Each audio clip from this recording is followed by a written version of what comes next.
ആദ്യം തള്ളി പിന്നെ തിരുത്തി. നമ്മുടെ രാഷ്ട്രീയക്കാർക്ക് ഒരു സ്വഭാവമുണ്ട്. ഒരു പ്രസ്താവന നടത്തിക്കഴിഞ്ഞാൽ അത് തെറ്റാണെന്ന് കണ്ടാൽ അതിനെ വീണ്ടും വീണ്ടും ന്യായീകരിച്ച് ശരിയാക്കാനാണ് അവർ പൊതുവെ ശ്രമിക്കാറ്. എന്നാൽ അതിൽ നിന്നെല്ലാം വ്യത്യസ്തമായിരിക്കുകയാണ് നമ്മുടെ ആഭ്യന്തരമന്ത്രി രമേശ് ചെന്നിത്തല. അദ്ദേഹം ഒരു അഭിമുഖത്തിൽ പറഞ്ഞത്, അണലികളെ കൊണ്ട് നാക്കിൽ കടിപ്പിച്ച് ലഹരി ഉണ്ടാക്കുന്ന ഒരു സംഘമുണ്ട്. എറണാകുളത്താണ് ഇത്തരത്തിൽ അതിഭീകരമായി പ്രവർത്തിക്കുന്ന സംഘമുള്ളത്. അണലി കുഞ്ഞുങ്ങളെയാണ് ഇത് ഉപയോഗിക്കുന്നത്. അതായത് നമ്മുടെ നാട്ടിലേക്ക് ഈ അണലി കുഞ്ഞുങ്ങളെ വെച്ചിട്ട് കടിപ്പിച്ചു കഴിയുമ്പോഴേക്കും അത് മാരകമായിട്ടുള്ള ലഹരിയായി മാറും. അങ്ങനെ ഉള്ള സംഘങ്ങൾ എറണാകുളത്ത് ഈ പറയുന്ന ഓപ്പറേഷൻ തൂഫാന്റെ ഭാഗമായി ഉണ്ടായിട്ടുണ്ട് എന്ന് അദ്ദേഹം പറഞ്ഞു.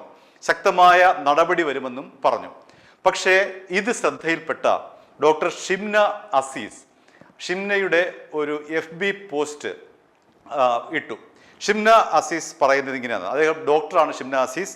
ഈ ആഭ്യന്തരമന്ത്രി പറഞ്ഞ ഈ അണലിയെ കൊണ്ട് കൊത്തിക്കുന്ന പരിപാടി അതിൽ എത്രത്തോളം വാസ്തവമുണ്ട് എന്നുള്ളതാണ് ഷിംന അസീസിന്റെ പോസ്റ്റ്. ഡോക്ടർ എഴുതുന്നത് ഇങ്ങനെയാണ്: രമേശ് ചെന്നിത്തലയുടെ ഈ പ്രസ്താവന ശ്രദ്ധയിൽപ്പെട്ട ഡോക്ടർ ഷിംന അസീസ് അദ്ദേഹത്തെ തിരുത്തി. അതായത് അണലിക്കുഞ്ഞുങ്ങളെ കൊണ്ട് കടിപ്പിച്ചാൽ എന്തെല്ലാമാണ് സംഭവിക്കുക എന്നതിനെക്കുറിച്ചാണ് ഡോക്ടർ ഷിംന അസീസ് FB പേജിൽ എഴുതിയിരിക്കുന്നത്. ഡോക്ടറുടെ പോസ്റ്റ് ഇങ്ങനെയാണ്: അണലി വെറുതെ കുത്തിയാൽ പോലും വിഷം അകത്തെത്തിയാൽ ആള് തീരാനുള്ള സാധ്യത വളരെ കൂടുതലാണ്. രക്തത്തെ ബാധിക്കുന്ന ഹീമോടോക്സിക് വെനം ആണ് അണലിക്ക്. ജീവൻ രക്ഷിച്ചെടുക്കാൻ അതീവ ശ്രമകരമാണ്. നാക്കിൽ അണലിയെ കൊണ്ട് കൊത്തിച്ചാൽ ലഹരി പോയിട്ട് ആളുപോലും ചിലപ്പോൾ ബാക്കി ഉണ്ടാകില്ല.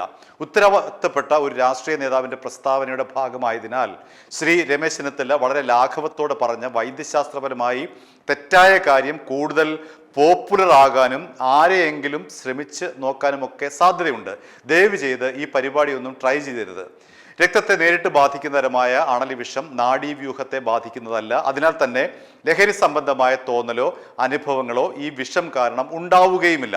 മൂർഖനും വെള്ളിക്കെട്ടനും ഒക്കെയാണ് അത്തരത്തിലുള്ള ന്യൂറോടോക്സിക് വെനമുള്ളത്. അവയെയാണ് ലഹരിക്കാർ ഉപയോഗിക്കാൻ ശ്രമിക്കുന്നത്. ഇനി അവയെ കൊണ്ട് കൊത്തിച്ചാലും വിഷം കയറി ഏറിയും കുറഞ്ഞും മരിച്ചു പോകാനുള്ള സാധ്യത വളരെ കൂടുതലാണ്, അപകടമാണ്. എന്ന് മാത്രമല്ല, അണലിയുടെ ദംശനമേറ്റാൽ മരണപ്പെട്ടില്ലെങ്കിൽ പോലും ആയുഷ്കാലം നിലനിൽക്കുന്ന പ്രത്യാഘാതങ്ങൾക്ക് സാധ്യതയുണ്ട്. കിടപ്പിലായി പോകാം, സ്ഥിരമായ കിഡ്നിയെ ബാധിക്കാം, അങ്ങനെ കുറെ പ്രശ്നങ്ങൾ. വളരെയേറെ രക്തക്കുഴൽ നിറഞ്ഞ നമ്മുടെ നാക്കിൽ അണലി കൊത്തിയാൽ വിഷം അതിവേഗം ബഹുദൂരം രക്തത്തിൽ കളരാനും മരണം ഫാസ്റ്റ് ട്രാക്ക് ചെയ്യപ്പെടാനും സാധ്യതയുണ്ട്. സാധാരണയും കൂടുതൽ വേഗത്തിൽ മരണം സംഭവിക്കാം. നാക്കിൽ കൊത്തിക്കാൻ വേണ്ടി പ്രവചിക്കാൻ പറ്റാത്ത വേഗത്തിൽ ആക്രമിക്കുന്ന അണലിയെ പിടികൂടാൻ ശ്രമിച്ചാൽ ആ വകയിലും പാമ്പ് കടി ഏൽക്കാൻ ചാൻസ് ഉണ്ട്. ഇനി അണലിക്കുട്ടിയെ പിടിച്ച് കടിപ്പിക്കാം എന്ന് വെച്ചാൽ സർപ്പക്കുട്ടിക്ക് പുറത്തേക്ക് വരുന്ന വിഷത്തിന്റെ അളവിൽ ഒരു നിയന്ത്രണവും കണ്ടേക്കില്ല. പാമ്പിൻ കുട്ടി കുട്ടിയല്ല, ലുക്കിൽ മാത്രമേ ചെറുതായുള്ളൂ. വർക്കിൽ പലപ്പോഴും വളർച്ചയെത്തിയ പാമ്പിനേക്കാൾ കൂടുതൽ അപകടകാരിയാണ് പാമ്പിൻ കുട്ടികൾ. മേൽപ്പറഞ്ഞ പലവിധ കാരണങ്ങളാൽ അണലിയുടെ കടി അണ്ണാക്കിൽ മേടിച്ച് പടമാകരുത്. പാമ്പിന്റെ കൊത്തി ലഹരി തരില്ല. കൂടെ ഒന്നുകൂടി, ആ ലഹരിയും ഉപയോഗിക്കാൻ ശ്രമിക്കരുത്. നല്ലതൊന്നും ലഹരിയിലില്ല. പ്രയോജനമുള്ളതൊന്നും ലഹരിയോ ലക്കുകേടോ ഉണ്ടാക്കുകയുമില്ല. അശാസ്ത്രീയതയും അജ്ഞതയും പ്രചരിപ്പിക്കപ്പെടാതെ തന്നെ ഓപ്പറേഷൻ തൂഫാൻ ഇനിയും കേരളത്തിൽ ആഞ്ഞു വീശട്ടെ. നിരുപാധികം ലഹരിക്കെതിരെയുണ്ട്. അണലി സ്വന്തം പ്രാരബ്ധങ്ങളുമായി അണലിയുടെ പാട്ടിന് പൊയ്ക്കോട്ടെ.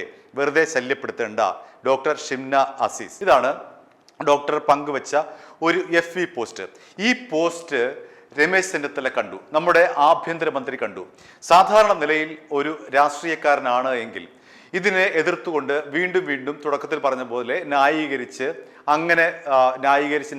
താൻ പറയുന്നതാണ് ശരി എന്നൊക്കെ പറഞ്ഞുകൊണ്ട് വലിയ വിവാദം ഉണ്ടാക്കും. കാരണം രാഷ്ട്രീയക്കാർക്ക് ഇത്തരത്തിൽ വിവാദത്തിനും അല്ലെങ്കിൽ മറുപടിക്ക് അവരെ പ്രകോപിപ്പിക്കുന്ന രീതിയിലാണ് പലരും ഇത്തരം വിമർശനങ്ങളെ കാണുന്നത്. പലർക്കും വിമർശനങ്ങളുടെ അസഹിഷ്ണുതയാണ് ഉള്ളത്. എന്നാൽ രമേശ് ചെന്നിത്തല ഇവിടെ വളരെ പക്വമായിട്ടുള്ള ഒരു നിലപാടാണ് അദ്ദേഹം സ്വീകരിച്ചത്. ആദ്യം അദ്ദേഹം ഒന്ന് പറഞ്ഞു പോയതാണ്. അത് ഒരുപക്ഷെ അദ്ദേഹത്തിന് ഏതെങ്കിലും തരത്തിലുള്ള ഇൻഫർമേഷൻ കിട്ടിയത് കൊണ്ടായിരിക്കണമല്ലോ അങ്ങനെ പറഞ്ഞത്. അണലിയെ കൊണ്ട് കടിപ്പിച്ച് ലഹരി ഉണ്ടാക്കുന്നു എന്ന് എന്തെങ്കിലും തരത്തിലുള്ള ഇൻഫർമേഷൻ അത് കിട്ടിക്കാണോ? കാരണം അദ്ദേഹം ഒരു സംസ്ഥാനത്തിന്റെ ആഭ്യന്തരമന്ത്രിയാണ്. വെറുതെ വായി തോന്ന് വിളിച്ചു പറയുന്നതല്ല. ആരെങ്കിലും അദ്ദേഹത്തെ അത്ര ഒരു കാര്യം ബോധിപ്പിച്ചു കാണും. ഇങ്ങനെ അണലി കുഞ്ഞുങ്ങളെ കൊണ്ട് നാക്കിൽ കൊത്തിപ്പിച്ച് ലഹരി ഉണ്ടാക്കുന്ന സംഘങ്ങൾ കേരളത്തിലുണ്ട് എന്ന് ആരെങ്കിലും അദ്ദേഹത്തോട് പറഞ്ഞു കാണും. അതിന്റെ അടിസ്ഥാനത്തിലാകണമല്ലോ അദ്ദേഹം ഇത്രയും ആധികാരികമായി മാധ്യമങ്ങളുടെ മുമ്പിൽ നിന്ന് പറയുന്നത്. പക്ഷേ ഡോക്ടർ ഷിംന ആസീസിന്റെ ഈ ഒരു FB പേജ് കുറിപ്പ് കണ്ടതോടുകൂടി രമേശ് ചെന്നിത്തല അദ്ദേഹം തൻ്റെ മുൻ നിലപാട് തിരുത്താൻ തയ്യാറായിരിക്കുകയാണ്. മാത്രമല്ല അദ്ദേഹം വളരെ സ്നേഹപൂർവ്വം ഷിംന അസീസിനെ ഈ ഓപ്പറേഷൻ തൂഫാൻ എന്ന് പറയുന്ന ഈ ലഹരി വിരുദ്ധ പരിപാടിയിലേക്ക് ക്ഷണിക്കുകയും ചെയ്തു. മാത്രമല്ല അവിടെ വീണ്ടും ഒരു ട്വിസ്റ്റ് ഉണ്ടായിരിക്കുന്നു. രമേശ് ചെന്നിത്തലയുടെ ഈ ക്ഷണം ഷിംന അസീസ് ഏറ്റെടുത്തിരിക്കുകയാണ്. അവർ നന്ദി പറഞ്ഞുകൊണ്ട് രമേശ് ചെന്നിത്തലയ്ക്ക് അവർ വീണ്ടും പോസ്റ്റ് ഇട്ടിരിക്കുന്നു. ഇനി രമേശ് ചെന്നിത്തല ഇക്കാര്യത്തിൽ ഒരു ക്ഷമാപണം എങ്ങനെയാണ് നടത്തിയിരിക്കുന്നത്, അല്ലെങ്കിൽ ഒരു തിരുത്ത് എങ്ങനെയാണ് നടത്തിയിരിക്കുന്നത് എന്ന് നമുക്ക് പരിശോധിക്കാം. തൂഫാൻ തിരുത്ത് എന്ന പേരിലാണ് രമേശ് ചെന്നിത്തല തൻ്റെ പോസ്റ്റ് ഇട്ടിരിക്കുന്നത്. അതായത് ഡോക്ടർ ഷിംനയ്ക്ക് നന്ദി പറഞ്ഞുകൊണ്ടാണ് അദ്ദേഹം ഈ തിരുത്തൽ വരുത്തിയിരിക്കുന്നത്. അദ്ദേഹം എഴുതുന്നു: ലഹരിക്ക് എതിരായ പോരാട്ടം വ്യക്തിജീവിതത്തിലും പൊതുപ്രവർത്തനത്തിലും ഏറെക്കാലമായി ഏറ്റെടുത്തുള്ളതാണ്. മിക്കവാറും വേദികളിൽ ലഹരിക്കെതിരെ പ്രതികരിക്കാറുമുണ്ട്. പ്രസംഗത്തിലും അഭിമുഖങ്ങളിലുമെല്ലാം ഇലക്ഷന് മുൻപ് UDFന് അധികാരം കിട്ടിയാൽ ലഹരിയുടെ വേരർക്കും എന്ന പ്രഖ്യാപനം നടത്തുകയും ആ വാക്കു പാലിക്കുന്ന തൂഫാൻ ആരംഭിക്കുകയും ചെയ്തതിൽ അഭിമാനമുണ്ട്. അത്തരമൊരു സംഭാഷണത്തിൽ വളരെ നാൾ മുൻപ് എൻ്റെതായി വന്ന ഒരു പരാമർശത്തിൽ കടന്നുകൂടിയ തെറ്റ് സംബന്ധിച്ച് ഡോക്ടർ ഷിംന അസീസിന്റെ തിരുത്ത് മാധ്യമങ്ങളുടെ ശ്രദ്ധയിൽപ്പെട്ടു. അപകടകരവും മാരകവുമായ വിവിധ തരം ലഹരി ഉപയോഗങ്ങളെക്കുറിച്ചുള്ള സംഭാഷണത്തിന് ഇടയിലായിരുന്നു അത്. വിഷപ്പാമ്പുകളെ കൊത്തിച്ച് ലഹരി ഉപയോഗിക്കുന്നതിനെ കുറിച്ചുള്ള ഭാഗത്ത് അതിനായി ഉപയോഗിക്കുന്നത് ചെറിയ അണലികളെയാണ് എന്ന് ഞാൻ പറഞ്ഞത് വസ്തുതാപരമായി ശരിയല്ല. ഡോക്ടറുടെ തിരുത്ത് സ്വീകരിക്കുന്നു. പാമ്പുകളെ ഉപയോഗിക്കുന്നത് പോലെ അത്യന്തം അപകടകരവും വിനാശകരവുമായ ലഹരി ഉപയോഗം ഉണ്ടെന്നത് ഞെട്ടിപ്പിക്കുന്നതാണ്. കേരളത്തിലും അത്തരം കേന്ദ്രങ്ങൾ ഉണ്ടെന്ന വിവരങ്ങളെ ഗൗരവത്തോടെയാണ് മനസ്സിലാക്കുന്നത്. ഇതെല്ലാം സംബന്ധിച്ച് യഥാർത്ഥ വിവരങ്ങൾ അറിയിക്കാൻ ആരും മടിക്കരുത്. വിവരങ്ങൾ നൽകുന്നവരുടെ പേരുവിവരങ്ങൾ രഹസ്യമായി സൂക്ഷിക്കും. തൂഫാന്റെ നാർക്കോ ഹണ്ടിന്റെ ഭാഗമായി തൂഫാൻ വാരിയറാകാൻ ഡോക്ടർ ഷിംന അസീസിനെ ഹൃദയപൂർവ്വം ക്ഷണിക്കുന്നു എന്ന് പറഞ്ഞുകൊണ്ടാണ് അദ്ദേഹം തൻ്റെ തിരുത്ത് അവസാനിപ്പിക്കുന്നത്. സാധാരണഗതിയിൽ ആദ്യം പറഞ്ഞതുപോലെ ഒരു രാഷ്ട്രീയക്കാരനാണ് എങ്കിൽ അയാൾ ഒരു കാര്യം പറഞ്ഞാൽ പിന്നീട് അതിൽ നിന്ന് തന്നെ അയാൾ അങ്ങ് ന്യായീകരിച്ച് മെഴുകും.